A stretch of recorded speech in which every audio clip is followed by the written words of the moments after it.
Hello everyone. तो आज फिर से हम सर्कल का इस वीडियो में एक क्वेश्चन देखने वाले हैं। देखो, हम ऐसा सीक्वेंस में बहुत सारा वीडियोस देख रहे हैं जिसमें हम एक क्वेश्चन, दो क्वेश्चन, तीन क्वेश्चन और सर्कल का प्रॉपर्टीज, इस पूरे का आज प्लेलिस्ट बन जा रहा है। इस प्लेलिस्ट में आपको सारा वीडियो जो है सर्कल का दिखेगा, लिंक डिस्क्रिप्शन में आप देख सकते हो। पुराना वीडियो भी, ये थ्योरम्स कैसे प्रूव हुए हैं उसका भी वीडियो अवेलेबल है। तो इस क्वेश्चन को देखते हैं, बहुत ही इंटरेस्टिंग क्वेश्चन है। पहले देख के समझने में थोड़ा टाइम लग जाता है कि the tangent at A to the two circles meet the circles again. तो देखो, टेंजेंट तो कभी सर्कल को मीट करता नहीं है अगेन, वो तो एक बार टच करके जाता है।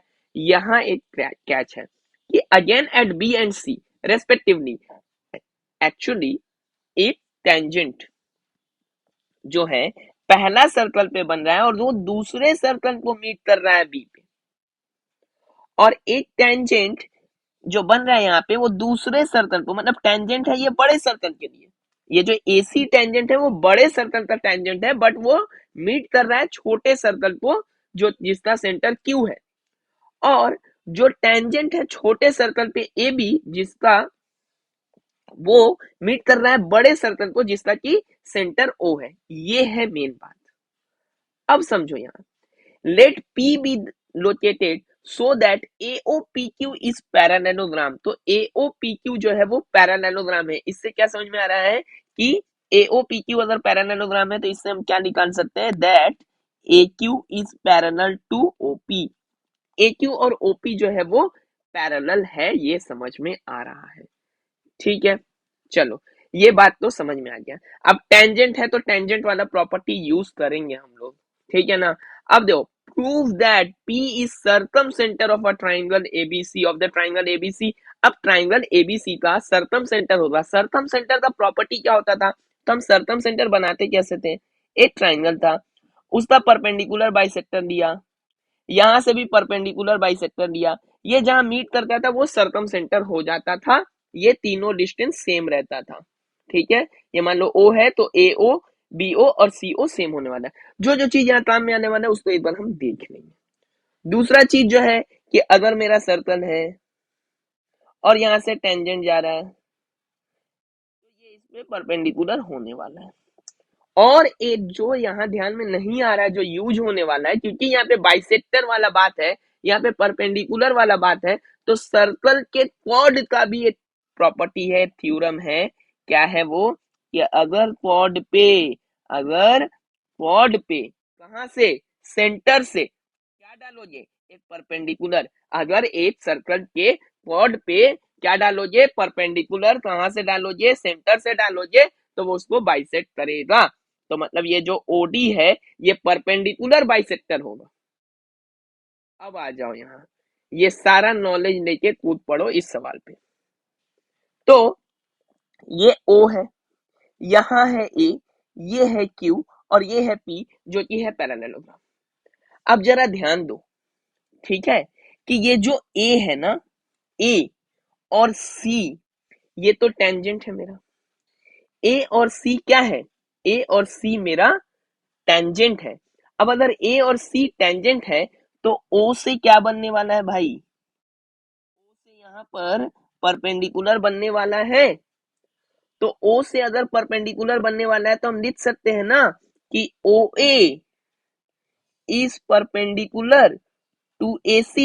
कैसे, वो टेंजेंट वाला रूल से कि OA वो रेडियस है, टेंजेंट पे परपेंडिकुलर बनेगा। ये तो समझ में आ गया।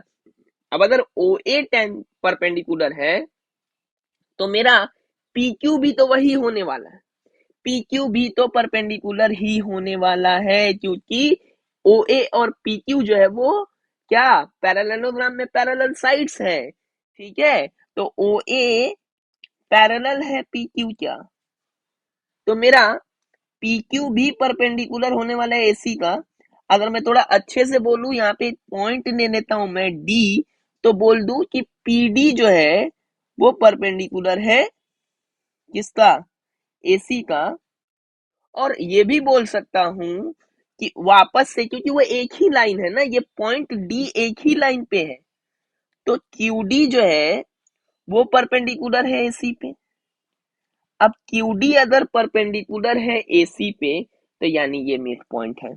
अब अगर D मिड पॉइंट है देयरफॉर वो क्वाड वाला प्रॉपर्टी से D is mid point of AC।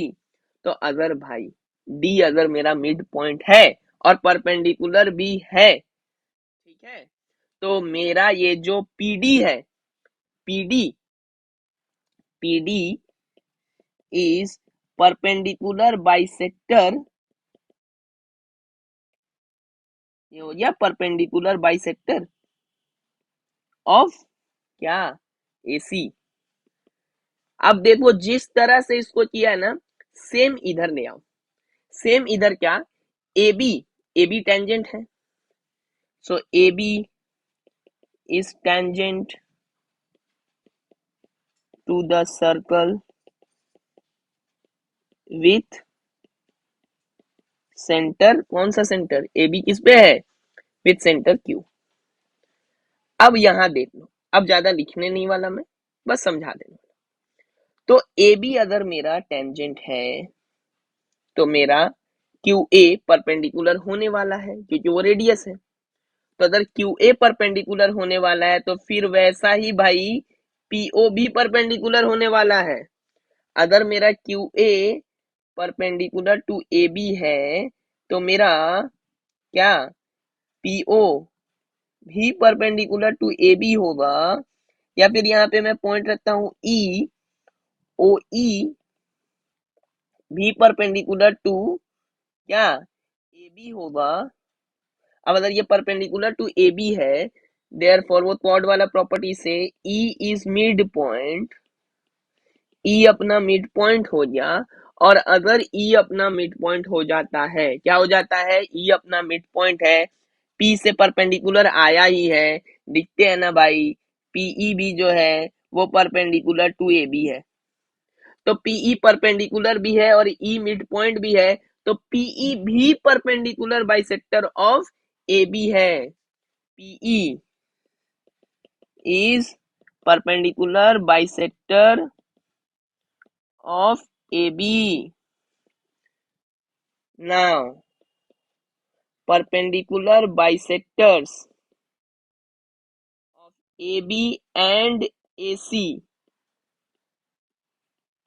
meets at P। अब दो का परपेंडिकुलर बाइसेक्टर अगर P पे मिलता है, AB का परपेंडिकुलर बाइसेक्टर PE, इसका PD, दोनों P पे मिलता है, तो P क्या हो गया, सर्कम सेंटर। और यही प्रूफ करना था, प्रूफ हो गया। तो देखो सारा जो बेसिक नॉलेज था उसको लेके अगर आप आ जाओगे इस जगह पे तो क्वेश्चन सॉल्व हो जाएगा। नहीं तो देखने में बड़ा लगता, बहुत लोगों को कंफ्यूजन हो जाता है।